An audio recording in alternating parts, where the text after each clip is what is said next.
Frérot, ne te mets pas dans une relation à distance avant de considérer ces 5 choses. Les relations à distance ne sont pas comme les relations ordinaires. Il te faut un mental solide et surtout faire beaucoup de concessions. Car au final, ce sont des relations plus fragiles mais qui peuvent aboutir à quelque chose de meilleur. Avant de t'engager dans une telle relation, tu dois absolument respecter les 5 choses que je m'apprête à te dévoiler. Et la dernière, elle est ultra importante. Si tu l'ignores, tu perdras simplement du temps, de l'argent, de l'énergie et surtout tu finiras avec un terrible gourmand. Est-ce que tu es prêt? Let's go. 1. Pourquoi tu es dans cette relation? C'est très important de te poser cette question avant de t'engager dans une relation sérieuse. Quel est le but? Est-ce que tu vises le mariage? Est-ce que tu as un intérêt particulier ou alors tu veux juste te mettre en couple parce que tu te sens déjà assez célibataire comme ça? Frérot, tu dois te poser la question car il faut savoir que les relations à distance sont ultra sensibles. Alors, si le but n'en vaut pas la chandelle, pourquoi t'engager dans un stress permanent? Alors, si vraiment tu as estimé que cette femme, elle pourrait être la mère de tes enfants et surtout pourra cheminer avec toi dans un parcours de vie, alors oui, tu peux t'engager dans une telle relation. Mais autrement, franchement, moi, je ne te conseillerais pas du tout. Deuxième chose, la communication doit être transparente et fluide. Il faut savoir que la clé d'une relation à distance, c'est la communication. Alors, si toi, tu es de ceux-là qui n'aiment pas texter, qui n'aiment pas les appels vidéo, frérot, la relation à distance n'est pas pour toi. Tu dois pouvoir communiquer de façon claire et transparente avec ta copine. Il faut savoir que en relation à distance, tu dois être le plus vrai possible. Même si tu vas aux toilettes, informe ta copine. Peu importe les activités que vous faites, vous devez être transparent l'un à l'autre. Ne vous faites aucune cachotterie, autrement vous n'allez pas subsister. Toutes vos activités, vous devez les connaître. Je vais encore aller plus loin. Vous devez avoir vos programmes, surtout si vous êtes dans des pays différents où les fuseaux horaires diffèrent. Tu dois connaître l'heure à laquelle elle se réveille, tu dois connaître l'heure à laquelle elle va au travail, tu dois connaître l'heure à laquelle elle va à la salle, tu dois connaître l'heure à laquelle elle s'endort. C'est ultra important. Donc, si tu n'es pas celui-là qui adore passer son temps à chatter sur le téléphone, la relation à distance n'est pas faite pour toi. Troisième chose, c'est que tu dois apprendre à faire confiance. Je ne vais pas vous mentir, la confiance, c'est la clé de la relation à distance. Et je vais encore aller plus loin. Tu dois surtout apprendre à avoir confiance d'abord en toi. Parce que dans la relation à distance, la jalousie sera de mise si vous ne vous faites pas mutuellement confiance et si tu n'as pas déjà assez confiance en toi. C'est pour ça que, frérot, le téléphone sera ton atout majeur.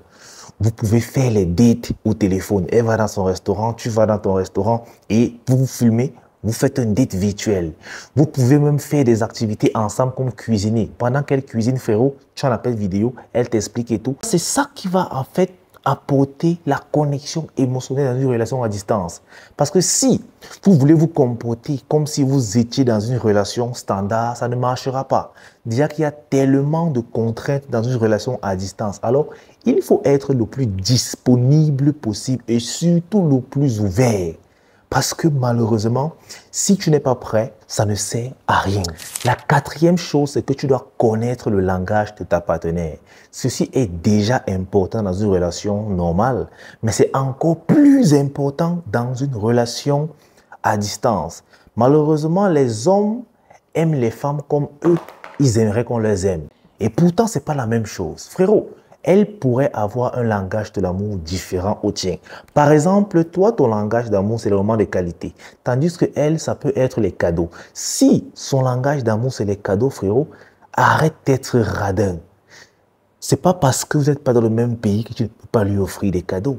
Demande son adresse, commande souvent des petits trucs qui peuvent l'aider et envoie. Elle sera contente. Si son langage de l'amour, c'est par exemple les moments de qualité, frérot, tu peux accentuer sur le fait de vos retrouvailles. Ce que tu lui feras quand vous allez vous retrouver, ça va imaginer dans sa tête et ça va marcher.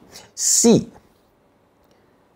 Son langage de l'amour, c'est les paroles valorisantes. N'hésite surtout pas à complimenter ta chérie. Lorsqu'elle fait une nouvelle coiffure, dis-lui à quel point elle est belle. Lorsqu'elle fait un truc, tu complimentes. Lorsqu'elle fait une réussite, tu complimentes. Lorsqu'elle échoue, tu l'encourages. C'est ça, c'est la clé. Mais malheureusement, certaines hommes négligent le langage de l'amour de leur partenaire et ne réalisent pas pourquoi est-ce qu'après 5 ans de relation à distance, ils n'arrivent quand même pas à créer une vraie connexion émotionnelle.